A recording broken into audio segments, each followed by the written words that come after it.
हर हर महादेव। प्यारे मित्रों, आज सफला एकादशी व्रत है।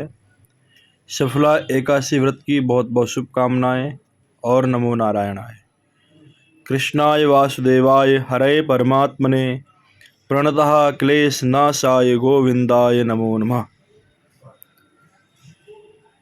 एक बार की बात है, श्री युधिष्ठिर जी महाराज भगवान श्री कृष्ण से प्रश्न करते हैं और कहते हैं कि प्रभु, ये जो पौष महीना आता है, इस पौष महीने में कृष्ण पक्ष पड़ता है। इस कृष्ण पक्ष में एकादशी पड़ती है, उसका नाम क्या है? इसका व्रत करने से क्या लाभ मिलता है?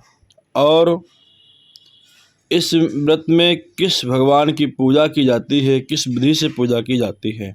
भगवान श्री कृष्ण कहते हैं, राजन, यह सफला एकादशी के नाम से जानी जाती है और इस दिन भगवान नारायण की पूजा होती है।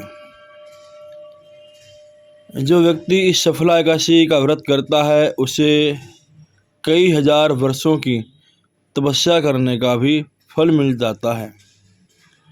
इसकी एक बहुत प्राचीन कहानी है, कथा है कि एक चंपावती नाम की सुंदर नगरी थी। उस नगरी के राजा राज करते थे और उनका नाम था महिष्मान। महिष्मान के 4 पुत्र थे और सबसे बड़े बेटे का नाम था लुम्पक। राजा का जो लुम्पक नाम का बेटा था वह बहुत अत्याचारी था, पापी था, वैश्यगामी था, परस्त्रीगामी था, सारे कुकर्म करता था। जब ये बात राजा को पता चली कि हमारा बेटा जनता को सताता है, जनता को परेशान करता है और ये बहुत दुष्ट है, तो उन्होंने उसे देश निकाला दे दिया। और वह जो था लुम्पक किसी दूर जाकर के अपने पिता की ही राज्य में एक जंगल था, उसमें जाकर के रहने लगा। बताते हैं जो वह वन था जहाँ रहता था, वह वन वृंदावन था। बताते हैं कि लोग उस वन में भगवान क्रीड़ा करते थे। वहीं एक पीपल के वृक्ष के नीचे रहता था और रात्रि में लूट पाट करके खाता पीता था। कई बार वह अपने पिता के नगर में भी चोरी करने आया, पकड़ा गया, लेकिन रक्षकों ने छोड़ दिया। मन में विचार किया कि भाई ये राजा का पुत्र है, इसे अगर हम दंडित कराएंगे तो कल के हमारे ऊपर कोई आफत ना पड़े, इसलिए पकड़ने के बाद भी छोड़ देते थे। एक दिन की बात है, शीतकालीन का समय था और बहुत ठंडक थी, पौष का महीना चल रहा था इसी प्रकार से। और उसने धोखे से दसवीं में कुछ खाया नहीं था। रात में ठंड पड़ी तो रात में बेहोश हो गया ठंड के कारण।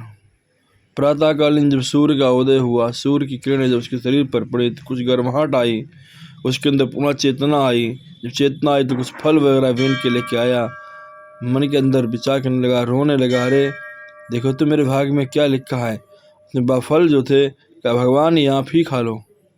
इस प्रकार से उसने कहा, फल भी नहीं खाए एकादशी वाले दिन, और रात्रि में भी ठिठुरता रहा, भगवान को याद करता रहा, बैठा रहा। इस प्रकार से रात्रि जागरण भी उसने कर लिया एकादशी का। प्रातःकालीन जब हुआ, उसके सारे पाप नष्ट हो चुके थे। उसके सामने एक घोड़ा आकर के उपस्थित हुआ। उस घोड़े को देख के पहले वह बहुत अचंभित हुआ, चौंक गया कि ये घोड़ा किसका आ गया यहाँ पर। लेकिन फिर आकाशवाणी हुई, करे लुम्पक, ये घोड़ा तुम्हारे लिए आया हुआ है। इस घोड़े पर कुछ वस्त्र और आभूषण हैं, इन्हें धारण कर लो, अपने पिता के पास में जाओ। तुम्हारे सारे पाप नष्ट हो चुके हैं और तुमने एकादशी का व्रत किया है, उसी का पूर्ण फल है। अब तुम राजा बनोगे। लुम्पक प्रसन्न हो गया। घोड़े पर जो वस्त्र आभूषण थे उन्हें धारण करके घोड़े पर सवार होकर के अपने पिता के नगरी पहुंचा। पिता ने पूछा, बेटा क्यों आए हो? तो उन्होंने कहा, पिताजी हमको मेरे साथ में ऐसी घटना घटी। तो उस वक्त पिताजी ने, महिष्मान ने तुरंत अपने पुत्र को राजा बना दिया और वह भगवान की तपस्या करने के लिए जंगल चले गया। उसके बाद उसके राज्य में सभी लोग धार्मिक होकर के एकादशी का व्रत करने लगे। बोले गोविंद भगवान की जय।